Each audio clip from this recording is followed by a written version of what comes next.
Ya, jumpa lagi di sesi kedua di minggu kedua. Dan kita akan melanjutkan bagaimana kita mengembangkan ide bisnis kita. Jadi kemarin kita sudah memperkenalkan apa yang dimaksud dengan bisnis model canvas. Rekan-rekan bisa melihat, mencari, dan mempelajari bisnis model canvas dan mengaplikasikannya. Kita sudah membahas 3 hal atau 3 bagian pertama dari bisnis model canvas. Dan kita lanjutkan di episode kedua ini, kita akan bahas sisanya. Yuk, mari kita mulai. Agenda di sesi kali ini adalah kita akan mencoba mempelajari bagaimana memvalidasi model bisnis kita. Jadi bayangkan saja kita sudah punya model bisnis canvas, kemudian kita validasi. Nah, bagaimana proses validasinya ya? Itu akan kita pelajari. Lalu kita akan mengkaji berbagai macam pertimbangan dalam keputusan bisnis. Ini artinya kita melihat di sekitar kita, di lingkungan kita, bagaimana kita dapat mempertimbangkan keputusan bisnis dengan mempertimbangkan berbagai hal di sekitar kita. Dan yang terakhir kita bicara tentang elevator pitch, gimana kita membuat sebuah presentasi atau sebuah konten yang menggugah orang-orang yang berkepentingan dengan solusi kita. Yuk mari kita. Jadi kita mulai dari yang pertama ya, yaitu memvalidasi model bisnis. Jadi kalau kita bicara proses validasi, maka kita sebenarnya ingin memastikan bahwa model bisnis kita ini model bisnis kita ini bisa berjalan dengan baik. Nah, bagaimana caranya? Jadi setelah kita mendesain model kita mendefinisikan hipotesis. Hipotesis itu seperti benar atau salah. Ya, sebagai contoh misalnya, apakah benar orang mahasiswa tingkat akhir itu berkenan untuk menggunakan aplikasi pencari judul skripsi? Itu hipotesis. Dan kita katakan benar jika banyak mahasiswa tugas akhir di tahun terakhir itu menginginkan topik judul skripsi secara otomatis. Jadi ada hipotesis di sana. Kemudian kita urutkan hipotesis tersebut. Kita urutkan dari yang paling mungkin terjadi, ya. Karena hipotesis ini coba bisa diterima atau disangkal, ya. Kalau nggak true ya false gitu. Kita susun dari yang paling kita harapkan sampai yang paling tidak mungkin terjadi, ya. Dari yang paling mungkin terjadi sampai yang tidak paling terjadi. Dari yang paling kita harapkan sampai yang kita harapkan sedikit.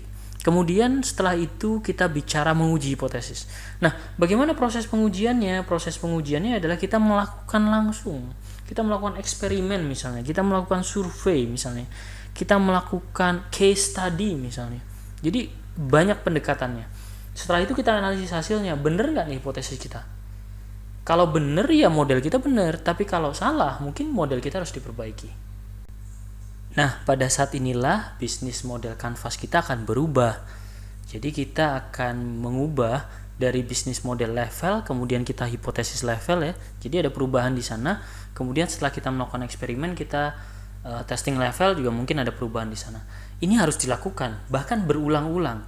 Jadi jangan lelah untuk merevisi model bisnis, karena itu akan lebih baik dibanding produknya sudah meluncur tetapi model bisnisnya belum ada, ya. Dan itu yang sering kali terjadi kepada rekan-rekan perusahaan rintisan teknologi. Mereka buat softwarenya dulu dengan menganggap bahwa idenya sudah oke, softwarenya sudah jalan, kemudian diluncurkan, tapi ternyata nggak bertahan karena model bisnisnya belum pas, belum tepat, belum stabil, belum sustain.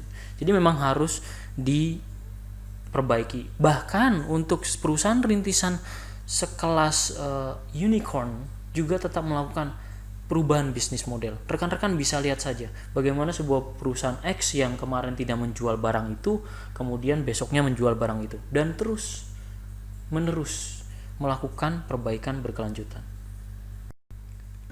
Pernahkah melihat sebuah perusahaan besar yang dulunya menjual sebuah produk kemudian beralih menjual sebuah layanan? Itu yang namanya pivot. Pivot ini sudah umum sekali dilakukan di perusahaan, entah itu perusahaan rintisan atau perusahaan yang sekelas multinational company. Contohnya Microsoft aja. Microsoft misalnya bergeser tuh dari yang dulunya jualan Windows dan Office dalam bentuk CD dan DVD, sekarang bergeser menjual layanan, menjual cloud computing, menjual solusi, ya. Jadi itu yang kita sebut dengan pivot.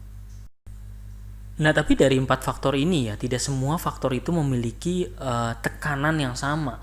Tidak semua faktor yang berpengaruh di satu sektor industri Anda itu diakibatkan oleh satu faktor yang sama. Contohnya nih, kalau kita bicara solusi perusahaan rintisan yang berbasis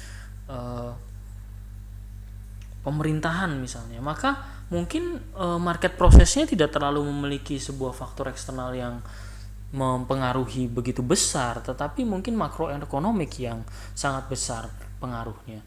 Dan bagaimana cara melakukan analisis terkait dengan faktor eksternal tersebut?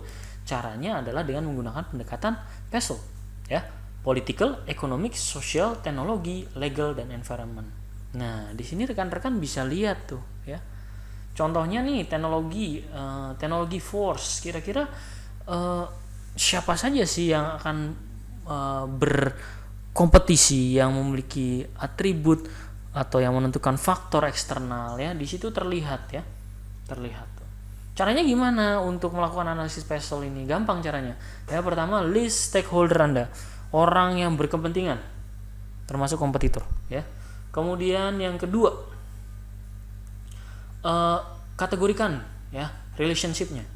Apakah itu complementary organization, ya, partners misalnya, apakah itu kompetitor, apakah itu vocal organization, ya, apa itu resource provider atau vendors, ya. Jadi diidentifikasi, ya, setelah dikategorikan, diidentifikasi tuh. Keunggulan mereka apa dan bagaimana aliran sumber daya mereka, ya, kuat atau tidak gitu, ya, berpengaruh atau tidak, ya, seperti itu. Dan setelah sudah teridentifikasi siapa saja, diidentifikasikan apa pengaruh mereka terhadap bisnis kita, ya. Contohnya misalnya kita memiliki partners kita adalah sekumpulan reseller produk kita, maka kita harus mendefinisikan bagaimana pentingnya mitra untuk menjual solusi, ya, di lokasi-lokasi tertentu, seperti itu. Dan setelah itu kita lihat peluangnya. Jadi jangan salah, bahkan kompetitor pun memberikan peluang kita. Jadi misalnya contoh nih, kita membayangkan sebuah perusahaan penyedia e-learning misalnya di high schools, ya, di SMP atau SMA gitu, ya. Kemudian kita juga mengembangkan perusahaan e-learning, ya. Kita kan berkompetisi nih. Pada saat kita berkompetisi, mungkin setelah kita melihat pengaruh mereka, melihat kemampuan mereka, maka kita akan melihat segmen mana yang bisa kita masuki. Oh, ternyata segmen perguruan tinggi atau pendidikan tinggi belum mereka masuki. Artinya itu bisa menjadi peluang bagi perusahaan rintisan kita. Yuk, sekarang kita sudah belajar terkait dengan hal tersebut. Kita akan sedikit retrospeksi, ya. Kita akan retrospeksi dulu bagaimana memvalidasi bisnis, ya. Rekan-rekan coba pelajari bagaimana memvalidasi bisnis, ya, dengan berbagai macam metode. Tadi saya sudah mengatakan beberapa metode, ya. Kita nggak bicara pendekatan itu, ya. Kita bicara itu di luar ruang lingkup emosi ini. Mungkin ada eksperimen, survei, dan sebagainya. Terus coba perhatikan kapan pivot bisa kita lakukan dan bagaimana melakukannya. Apakah kita harus menyetop dulu bisnis model yang kita harapkan, kemudian atau kita coba dulu sampai jalan, kemudian kita ubah perlahan-lahan. Nah, itu coba dibayangkan. Dan kemudian bagaimana menangani faktor eksternal dalam bisnis model. Jadi itu yang kita pelajari untuk sesi presentasi kali ini. Di sesi kedepannya, di sesi berikutnya kita akan belajar mengenai menyusun evaluator pitch, ya, menyusun